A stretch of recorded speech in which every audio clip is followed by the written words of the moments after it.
Hey friends, today we are working on a 2010 Ford Flex EcoBoost.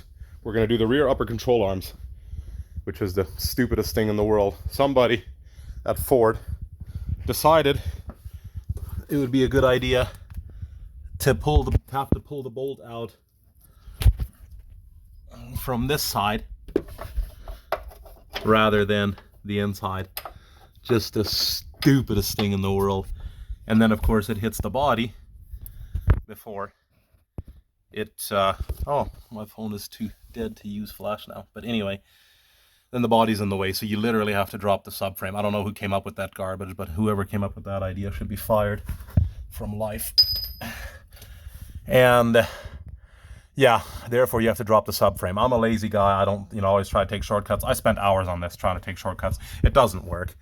You got to drop the subframe.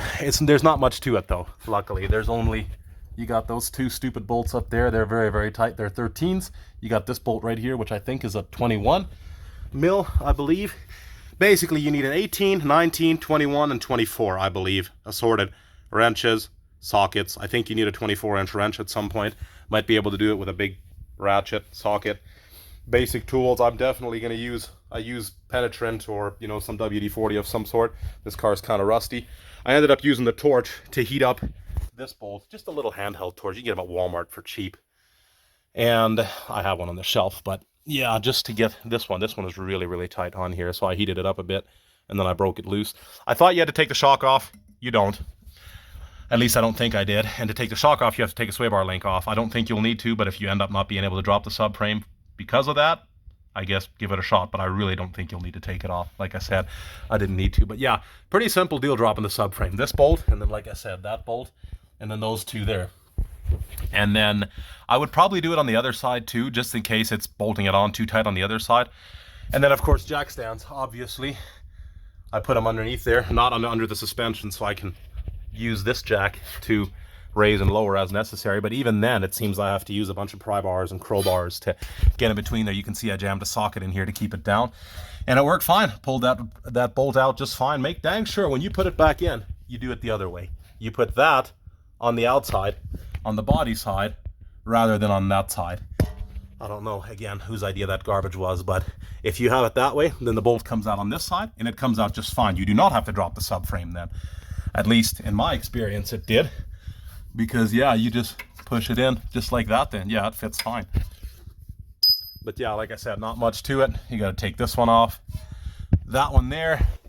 And then, I don't know, my battery's dead now, but those two bolts up there, I think you can see them there. Yeah, there's two more there. And that's it. Not much to it. I think book time is like 2 hours, or 3 hours, I mean, rather. I'm pretty sure you can do it in an hour aside if you're pretty quick. Got to take this caliper off to get this one off. I guess, I don't know if I mentioned that already, but you do. That's the reason the caliper's over there. Be careful when you're taking off your wires and stuff. Make sure you see which way they're bolted on. This one, okay, yeah, that makes sense. Looks like I bolted the other side on wrong, so I'm gonna have to go back and change that yet, or the new control arm just isn't made the same way. I don't know, I'll have to go check it. But yeah, make sure you're putting stuff on right. I've got a kit, because this bolt is definitely going to break. I got a little nut and bolt kit there that I got from, I think, Princess Auto. Probably get them Harbor Freight or Amazon or whatever. Just so that I ended up drilling out the new control arm hole right there, a little bit bigger, to where I can stick that through. And yeah, wasn't much to it. I'm sure there's some things I'm missing here, but just be careful, of course. Take this cable off here as necessary. And make sure you're not pinching anything when you're using your crowbars and your pry bars and stuff. And yeah, like I said, again, you don't really need to take this off. Not on this side anyway. Just about to pull this one out. And yeah, pop the new one in. I think I've got one more bolt over there, or maybe it's just threaded in a little bit.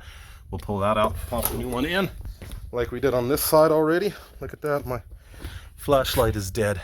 But anyway, there you see it. There's the new control arm. You can see I've mounted this one a little bit different, so I'm going to have to see if I need to change that yet or not, because it is a little bit tight here now. But yeah, not much to it. If you have any questions, ask in the comments. And as always, hope this video helps somebody, and may God bless you.